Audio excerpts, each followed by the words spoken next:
One of the most interesting things that happened in the latest hearing of the court case in Paris between Philippe Casualties and France 2 and Charles Anderlin was a video presentation that France 2 made to the court.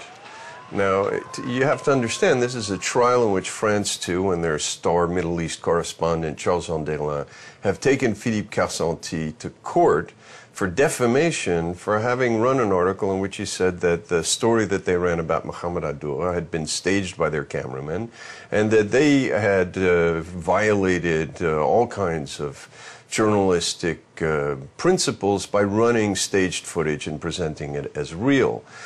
In the previous meeting of the trial on November 14th, the judge had ordered France 2 to bring and show before the court the raw footage that their cameraman Talal Abu Rahma had taken. These are tapes that very few people have seen, and by and large, this was the first public showing of them. There were lots of people who came to the court to see it. And throughout the showing, Charles Anderlin and Philippe Casualties argued about what we were seeing, Casualties arguing that this scene or that scene was staged, and Charles Anderlin insisting no. So here we have a case where France 2 is unnoticed and really under a microscope for presenting staged footage as real news, and then they make this presentation to the court in which they use staged footage as real news and accompanying it with a characteristic, what I would call Pallywood narrative that depends on Palestinian sources to describe the events and report the statistics of casualties, as here Bob Simon reports about the same day and the same place. In this one tiny area, which Palestinians now call the Martyrs' Junction, more than 30 were killed and hundreds were wounded. Now, we wouldn't even be able to discuss this if it weren't for the fact that France 2 and Charles Anderlin decided to put this video presentation up at Charles Anderlin's blog at the France 2 website. And so as a result, we can not only reconstruct Talal Abu Rahma's shot, his footage of this stage scene, but also we can look at how France 2, in fact, then edited it and used it in their presentation to the court. So let's start with the independent cameraman's take on this particular scene, which in the movie Pallywood we've called Molotov Cocktail Kid.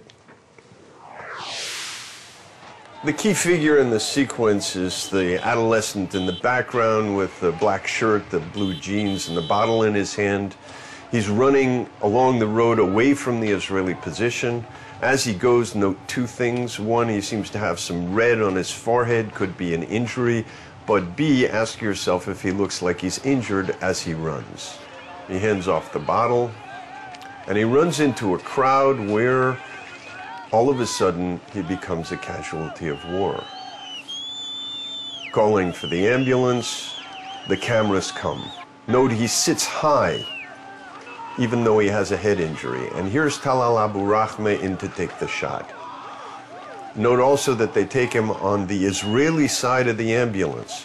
So this is supposedly somebody who's been hit by an Israeli bullet, and yet the crowd stands around with their backs to the Israelis, showing no sign of concern. Indeed, they're smiling.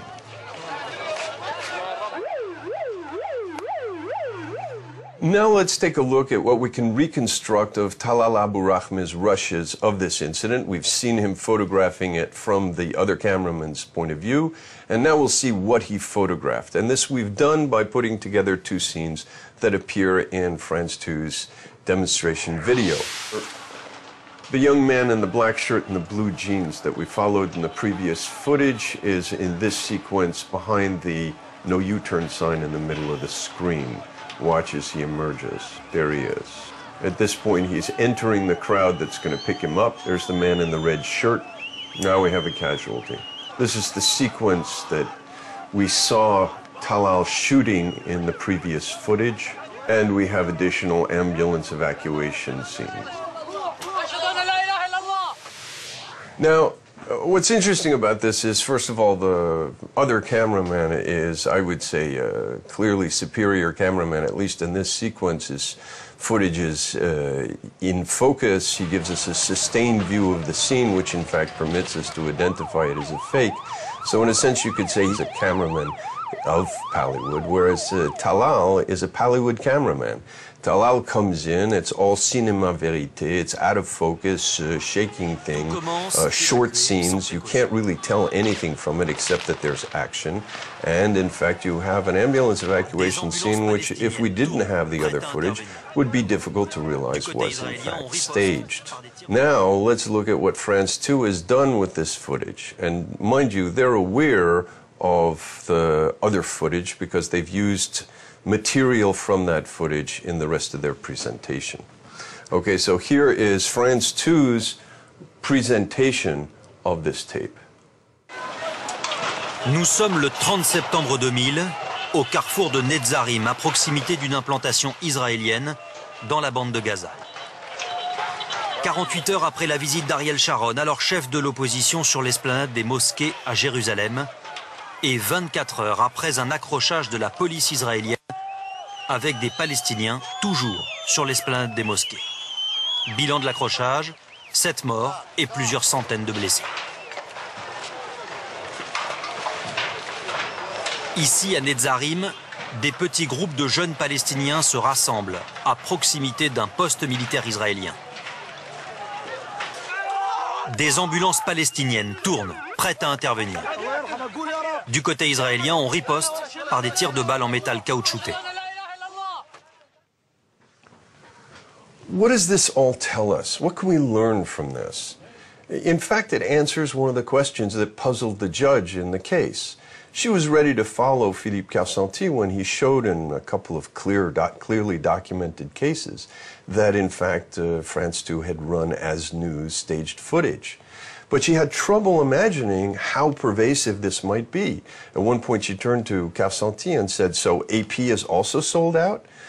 Now, what we can see from here is that even under conditions where they're under great scrutiny, where they've been put on notice that people are watching for them using staged footage as real news, they go and use staged footage taken by their cameraman Talal Abu Rahmeh, presented to the court as real news, and accompany it with a narrative that depends on the same Palestinian sources that stage these scenes.